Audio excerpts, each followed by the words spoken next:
Ազգային ժողովի առողջապահության և սոցիալական հարցերի հանձնաժողովի նախագահ հանրապետական Հակոբ Հակոբյանը կողմ է հանրային և փակ վայրերում ծխելու սահմանափակումները խստացնելուն, թեև ինքը ծխող է, ասում է, երբ օրինագիծը ազգային ժողով հասնի, կողմ է քվեարկելու։ Ես եմ ծխող, բայց պետք է համակերպվել, որտեղ դա առողջություն է, որի համար մենք բոլորս պայքարում ենք։ Առողջապահության և սոցիալական հարցերի հանձնաժողովի ընդդիմադիր անդամ Նիկոլ Փաշինյանն ասում է, կարծիք կհայտնի, երբ օրինագիծը տեսնի։ 2004 թվին թողել եմ ծխերը և 2004 թվին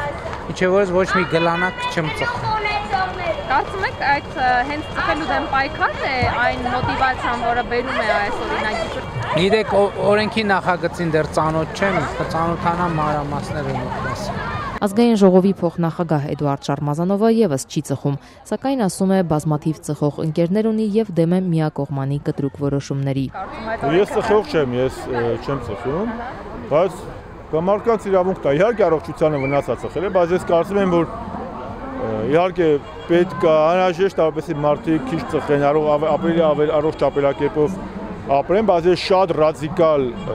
որոշումներին չեմ ողջունում։ Մեկ թեժ բանավեճեր կառաջացնի, հա, ազգային ժողովը։ Ամենապես հետաքրքիր բանավեճ է։ Մինչ հակածխախոտային նոր ռազմավարությունը հավանաբար աշնանը կդրվի օրենսդիրների սեղանին, երևանցիներից շատերը ասում են կողմ են նախաձեռնությանը, սակայն թերահավատ են, թե օրենքը ընդունվելու դեպքում կգործի, իսկ գործելու դեպքում կպակասեցնի ծխողների թիվը։ Մեկը սնստանես ծխելու ենք, դուրս ալի թե ներսը, ծխողը միշտ կծխի։ Շատ կողմ եմ, որովհետև եթե դու ինքը չես ծխում, բայց ստիպված ես լինում շրջապատի ծխողների ծուխը քո օրգանիզմ շնչել, դա շատ վատ է։ Լավ կլինի, որ նախահարկել են հասարակական վայրերում ծխելը։ Դուք ինքներդ ծխող եք ոնց ասած։ Ես ինքս ծխող եմ, այո, բայց կողմ եք, որ այլթելվի։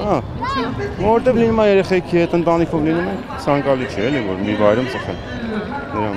Կարծում եմ, ինչքան քիչ մարդիկ ծխեն, այնքան ավելի լավ, այնքան ավելի առողջ կյանք, այնքան ավելի առողջ հասարակություն։ Ճիշտ է, մի քիչ ավելի արհեստական է այդ օրինագիծը մտցնել, մի քիչ ավելի sense ոնց ասեմ, ներքին պետք է լինի այդ ցանկությունը չծխելու կամ հասկանալը, որ պետք չի ծխել,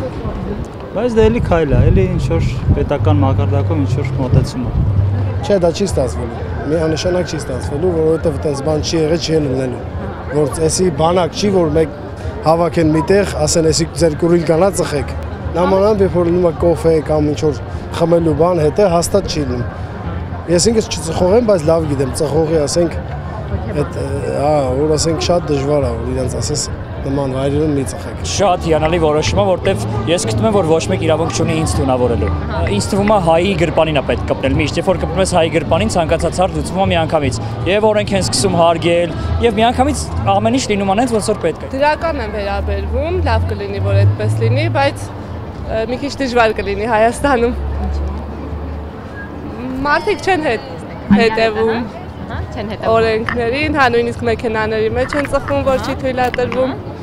Ծխողներին սովորույթից չի ստիպի հրաժարվել նաև ծխախոտի թանկացումը, կարծիք հայտնեցին հարցված երևանցիները։ Ճիշտն ասած, եթե թանկացում լինի սիգարետի, որը լսել եմ, որ պիտի լինի, չեմ կարծում, որ ազդի միանշանակ, պարզապես պիտի գիտակցության փոփոխություն լինի, որպեսզի չծխեն։ Իսկ թանկանալը ինչի վրա կազդի։